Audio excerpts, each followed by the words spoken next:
સુરતમાં કેરીનો રસ વેચનારા વેપારીઓને ત્યાં આરોગ્ય વિભાગના દરોડા પાડવામાં આવ્યા છે। આરોગ્ય વિભાગ દ્વારા કેરીના રસના સેમ્પલ્સ લેવામાં આવ્યા હતા।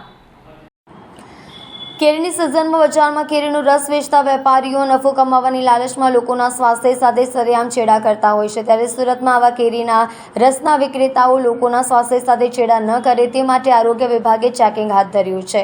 ઉનાળામાં ગરમીથી રાહત મેળવવા જો તમે બજારમાંથી તૈયાર કેરીનો રસ લાવીને પીતા હોવ તો ચેતી જજો, કારણ કે બજારમાં ઘણી જગ્યાએ બિન આરોગ્યપ્રદ કેરીનો રસ વેચાઈ રહ્યો હોવાનું સામે આવ્યું છે।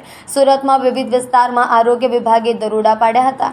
કેરીના વેપારીઓને ત્યાંથી સેમ્પલ લઈને તેની ગુણવત્તા અંગે ચકાસણી હાથ ધરવામાં આવશે। આજે ફૂડ એન્ડ આરોગ્ય વિભાગ દ્વારા સુરતમાં આવેલા દરેક ઝોનની અંદર કેરીના રસ વિક્રેતાઓને ત્યાં દરોડા પાડી સેમ્પલો લેવામાં આવ્યા છે।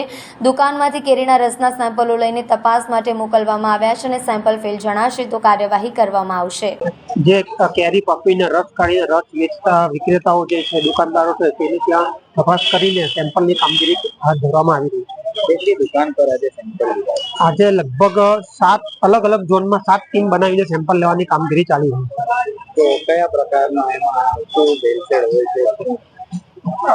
રસ ખરાબ હોય એની અંદર પછી બગડેલી કેરીનો રસ કાઢેલો હોય એ પ્રકારની જો પ્રવૃત્તિ થતી હોય તો એના સેમ્પલ લઈને લેબોરેટરીમાં મોકલવામાં આવી રહ્યા છે। કેટલા દિવસ પછી આનું પરિણામ? જનરલી 14 દિવસમાં હોય, પણ અમે એવી કોશિશ કરીશું કે બને એટલું જલ્દી રિઝલ્ટ આવે, તાથી જો કોઈ ભેળસેળ કરી હોય તેની ઉપર કાર્યવાહી થઈ શકે।